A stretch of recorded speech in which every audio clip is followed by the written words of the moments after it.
Welcome সকলকে আজকের এই পর্বটিতে। বন্ধুরা, আজকে আমি আপনাদের সন্ধান দেব পাহাড়, নদী ও তার ওপর রয়েছে একটি সুন্দর ক্যাফেটেরিয়া, যেখানে বসে আপনারা চা, কফি বা মোমো খেতে পারেন এবং পাহাড়ি পরিবেশ এবং তার সঙ্গে চারপাশের প্রাকৃতিক সৌন্দর্যকে উপভোগ করতে পারেন। তাহলে ভিডিওটি শেষ পর্যন্ত দেখুন। আমার চ্যানেলকে লাইক, শেয়ার, সাবস্ক্রাইব না করলে এক্ষুনি করে ফেলুন।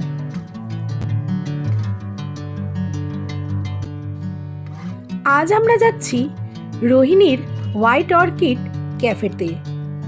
ইদানিংকালে এই ক্যাফেটেরিয়া তার লোকেশনের জন্য খুবই ভাইরাল হয়েছে। শিলিগুড়ি থেকে আমরা জার্নি শুরু করে শুকনা পথে শিমুলবাড়ি পেরিয়ে এখন যাচ্ছি রোহিণীতে।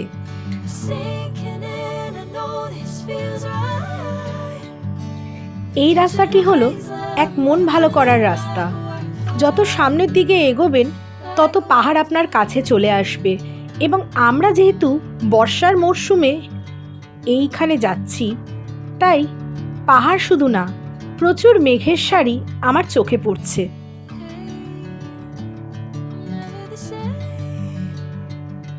বৃষ্টি মাথায় নিয়ে বেরিয়ে পড়েছি পাহাড়ের পথে ঘুরতে। আজ জুলাই মাসের শেষ দিন। বর্ষা তো থাকবেই নর্থ বেঙ্গলে।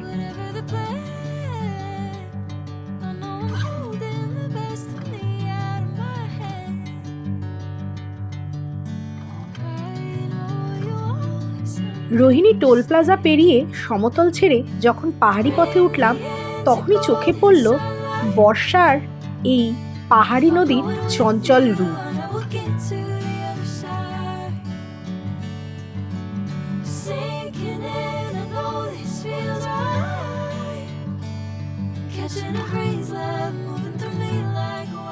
এরপর সামনের দিকে এগোলেই বাঁ হাতে একটি চার্চ আপনারা দেখতে পাবেন। সেই চার্চ পেরিয়ে তার বাঁ পাশে একটি রাস্তা চলে গেছে রোহিণী লেকের দিকে। সেই রাস্তা ধরেই আমরা যাচ্ছি হোয়াইট অর্কিড ক্যাফেতে। কিছুটা যাওয়ার পর এখানে একটি ছোট্ট ব্রিজ রয়েছে, তার নিচ দিয়েও পাহাড়ি একটি নদী বয়ে যাচ্ছে। আমরা সামনের দিকে চলে গেলে রোহিণী লেকে পৌঁছে যাব, কিন্তু আমরা এই হোয়াইট অর্কিড লেখা এই গেটটির মাধ্যমে হোয়াইট অর্কিড ক্যাফের দিকে এখন যাচ্ছি।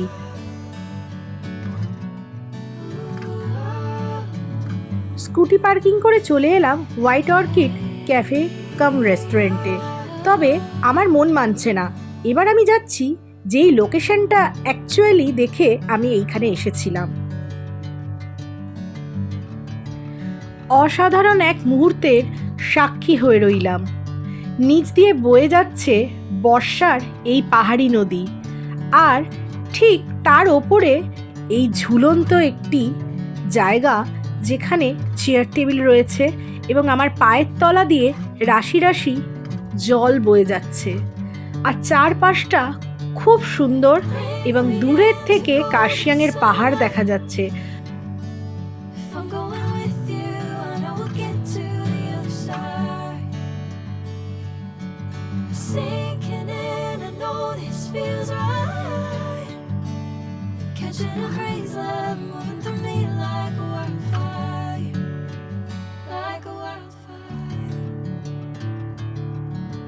হোয়াইট অর্কিডের বাইরে বসার জায়গা ছাড়াও ভেতরেও একটি ক্যাফে কাম রেস্টুরেন্ট রয়েছে, যেখানে আপনি বসে আপনার পছন্দসই খাবার খেতে পারেন, অথবা এই বাইরের এই জায়গাটিতে বসেও আপনি প্রাকৃতিক পরিবেশ এনজয় করতে করতে গরম চা অথবা কফি খেতেই পারেন।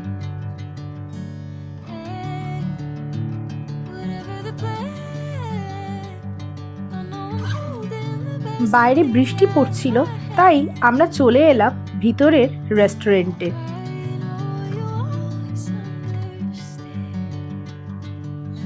আপনাদের সাথে মেনু কার্ডটা শেয়ার করলাম। অনেক রকম খাবারই এখানে, ভেজ নন ভেজের অপশন আছে, তবে আমরা অর্ডার করেছিলাম লেবু চা।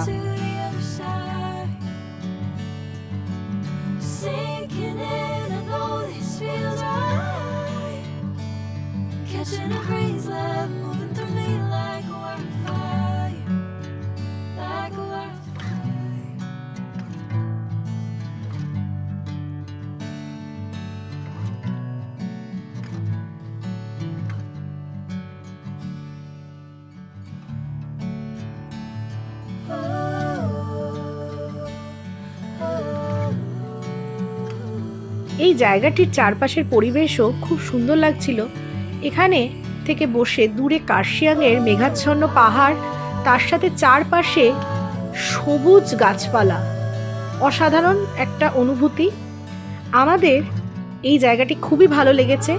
শিলিগুড়ি থেকে মাত্র 25 কিলোমিটার দূরে রোহিণী লেক যাওয়ার পথেই এই জায়গাটি পড়ে। তাই যারা রোহিণী লেকে এসেছেন তাদের এখানে আসতে অসুবিধা হবে না, সেই একই পথে এই ক্যাফেটেরিয়া। আর শিলিগুড়ি বাদ দিয়ে বাইরের ট্যুরিস্টরা যারা দার্জিলিং ঘুরতে আসছেন তারাও এনজেপি থেকে দার্জিলিং যাওয়ার পথে এই জায়গাটি একবার ভিজিট করে যেতে পারেন। আজকে তবে এই পর্যন্ত। সকলে ভালো থাকবেন এবং আমাদের চ্যানেলকে লাইক, শেয়ার, সাবস্ক্রাইব করবেন।